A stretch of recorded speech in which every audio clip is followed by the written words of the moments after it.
खबर जो इस बीच सामने आ रही है, जम्मू में दोबारा सायरन बजे हैं। ये बड़ी खबर है, एक बार फिर से जम्मू में सायरन बजे हैं। राजौरी पुंछ में पाकिस्तान की तरफ से शेलिंग की खबर है।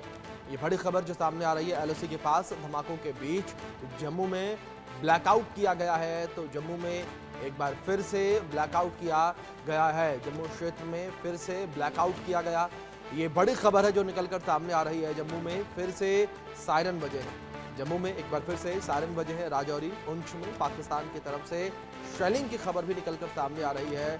एलओसी के पास धमाकों के बीच जम्मू में ब्लैकआउट किया गया, एक बार फिर से जम्मू में ब्लैकआउट किया गया है। ये बड़ी खबर निकलकर सामने आ रही है, जम्मू क्षेत्र में फिर से ब्लैकआउट किया गया है। एक बड़ी खबर जो सामने आ रही है, जम्मू में दोबारा सायरन बजे हैं, सायरन बजने की खबर सामने आ रही है। राजौरी पुंछ में पाकिस्तान की तरफ से शेलिंग का मामला सामने आया है। के बाद की स्थिति ये बनी हुई है कि लगातार राजौरी पुंछ और जम्मू का जो इलाके हैं सांभा सतवारी, वहाँ लगातार जिस तरीके से आवाज़ें आ रही है उससे समझा जा सकता है कि अभी भी रुक रुक के बॉम्बिंग हो रही है, गोलियों की आवाज़ आ रही है। राजौरी का जो केरी इलाका है एलओसी का, वहाँ पर भी लगातार गोलियों की आवाज़ें सुनाई दे रही है। अब लगातार रुक रुक के धमाकों की आवाज़ें आ रही हैं। पुंछ की भी कमोबेश यही स्थिति है, वहाँ पर भी लगातार धमाके सुनाई दे रहे हैं।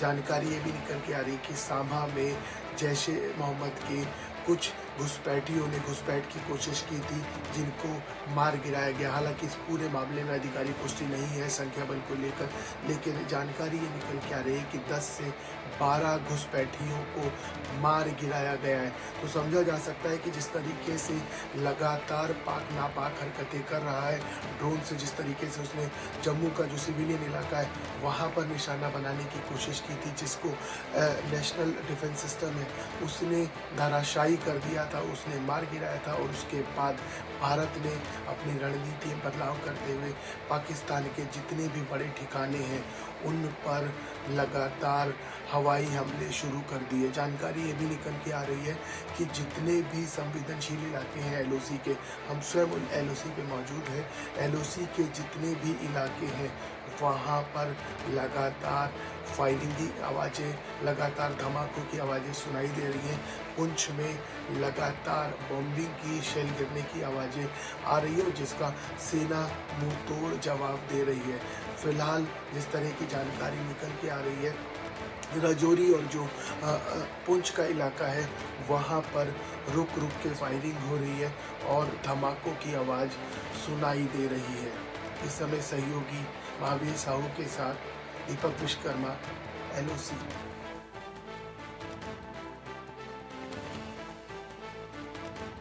तो आपने हमारे सहयोगी की रिपोर्ट देखी किस तरीके से जम्मू में ब्लैकआउट किया गया है। ये जानकारी जिस तरीके से सामने आई है, जहां संघर्ष लगातार जारी है, लगातार भारतीय सेना के द्वारा मुंहतोड़ जवाब इस वक्त पाकिस्तान को दिया जा रहा है, लेकिन इस बीच एक बार फिर से ब्लैकआउट किया गया। और हमारे सहयोगी दीपक विश्वकर्मा हमारे साथ जुड़ गए हैं लाइव, उनका भी रुख करेंगे। दीपक, अगर समय को लेकर बात की जाए, सुबह के करीब 4:30 इस वक्त बज रहे हैं, क्या स्थितियां इस वक्त देखने को मिल रही हैं? देखिए, सुबह के 7 बज रहे हैं और मैं एलओसी का जो इलाका है केरी का, वहाँ मौजूद हूँ, फॉरवर्ड लाइन पे मौजूद हूँ। और जो अभी की स्थिति है, अब से 2 से 3 मिनट पहले एक बार फिर राजौरी का जो केरी इलाका है वहाँ पर फिर फायरिंग की आवाज़ बैक टू बैक सुनी गई थी। और ये फायरिंग लगातार तकरीबन 30 सेकेंड तक चली है। फिर दोबारा एक बार ये मामला शांत हो गया है। अब दोबारा जम्मू चलते हैं। जम्मू का जिसका जिक्र कर रहे थे आप, जम्मू में एक बार फिर दोबारा ब्लैकआउट कर दिया गया है, सायरन की आवाज़ें सुनाई दी है, लेकिन अभी स्थिति सामान्य बनी हुई है। क्योंकि इससे पहले जब 7:30 पौने 8 बजे का समय था, तब ब्लैकआउट किया गया, सायरन बजा। आधे लोगों को ये लगा कि स्थिति ये हो गई है कि मॉक ड्रिल की जो चर्चा थी, मॉक ड्रिल तो नहीं हो रहा है। उसके बाद जिस तरीके से आसमान में नारंगी कलर की लाइट, या कह लीजिए या लाल रंग की जो 2 लाइट है, वो कुछ जुगनू की तरह घूमती हुई नजर आई, तब पता लगा कि स्थिति सामान्य से खराब हो चुकी है। और उसके बाद जो नेशनल डिफेंस सिस्टम है उसने, वो पाकिस्तान के ड्रोन थे जो 100 से ज़्यादा ड्रोन थे, उनको मार गिराया गया है। उन्होंने हमारे सिविलियन इलाके, हमारे जम्मू का एयरपोर्ट हो, जम्मू का जो डिफेंस का इलाका है, उन सबको निशाना बनाने की कोशिश की थी, जिसको सेना के पराक्रम दिखाते हुए जो जो डिफेंस सिस्टम है उसने इसको मार गिराया है। और इसके इतर यदि समझा जाए, एक बार फिर दोबारा ब्लैकआउट कर दिया गया, सायरन बजा है, लेकिन अभी स्थिति सामान्य है। अभी किसी तरीके की कोई बॉम्बिंग की आवाज या ये कह लीजिए कोई धमाकों की आवाज या कोई गोलियों की आवाज उस तरफ से नहीं आ रही है। लेकिन इसके अलावा जो पुंछ का इलाका है वहाँ स्थिति सबसे ज्यादा खराब बनी हुई है। वहाँ ऑपरेशन सिंदूर के दिन से स्थिति खराब बनी हुई है। लोग पलायन कर चुके हैं, दुकानें बंद हैं, घर बंद है, अस्पताल जो सरकारी हैं सिर्फ वही चल रहे हैं।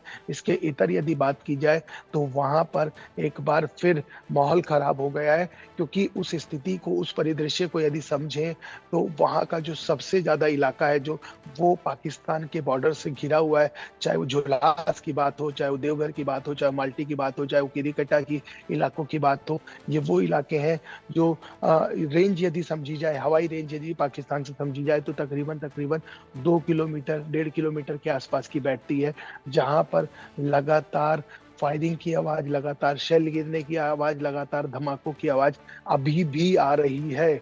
अभी भी वहां पर पुंछ में स्थिति यही बनी हुई है। जो जानकारी निकल के आ रही है, जो लोकल सोर्सेज से बात हुई है, अभी भी स्थिति यही बनी हुई है।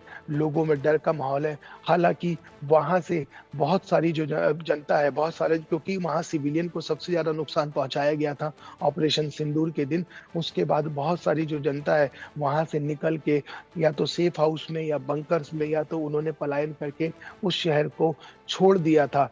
अभी की स्थिति है, जो लोग वहां मौजूद हैं, जो बॉर्डर के इलाके में मौजूद हैं, उन लोगों के पास वो बंकर में मौजूद है, मुनादी करा दी गई थी।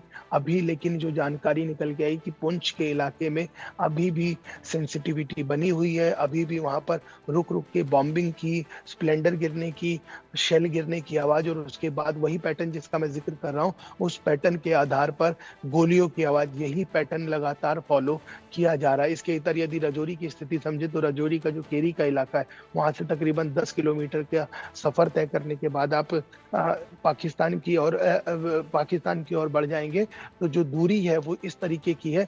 वहां पर भी कमोबेश रुक रुक के फायरिंग हो रही है, लेकिन जैसे ही जम्मू, सांबा, इतवारी, अखनूर, इन जगह पर जैसे ही ड्रोन की खबरें आई, जैसे ही सायरन की खबरें आई, जैसे ही गोलियों की, धमाकों की आवाज आई, तो इस इलाके में भी टेंस बढ़ गया था। यहाँ पर भी एक ड्रोन देखा गया, लेकिन कुछ मिनटों बाद उसको वो ओझल हो जाता है वहां से, और कुछ मिनटों बाद जब वहां से ओझल होता है, ओझल होने के बाद यहाँ पर जो मौजूदा स्थिति है, वहां पर उस मौजूदा स्थिति में यदि बात की जाए तो उस मौजूदा स्थिति में कैरी का जो इलाका है, बॉर्डर का इलाका है, एलओसी का इलाका है, जहां हम मौजूद है, फॉरवर्ड लाइन पे हम मौजूद है, वहां से कुछ देर पहले वहां की स्थिति की यदि बात की जाए तो वहां पर भी रुक रुक के बॉम्बिंग हो रही है।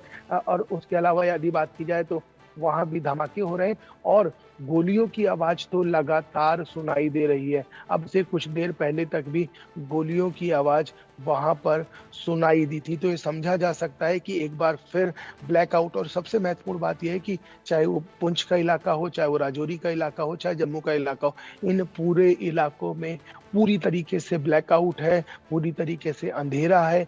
तो इससे समझा जा सकता है कि एक तरीके से इस पूरे मामले को सैनिटाइज कर दिया गया, पूरे मामले में, पूरे इलाके में ब्लैकआउट कर दिया गया। क्योंकि पुंछ से जो राजौरी का इलाका है, तकरीबन इसकी दूरी 90 किलोमीटर के आसपास है। इसके जितने भी गांव हैं उन सब में ब्लैकआउट तकरीबन 7:30 बजे के आसपास से बना हुआ है।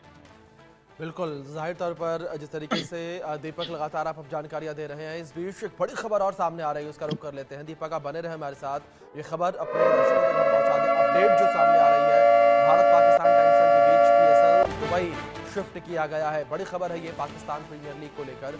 भारत पाकिस्तान टेंशन के बीच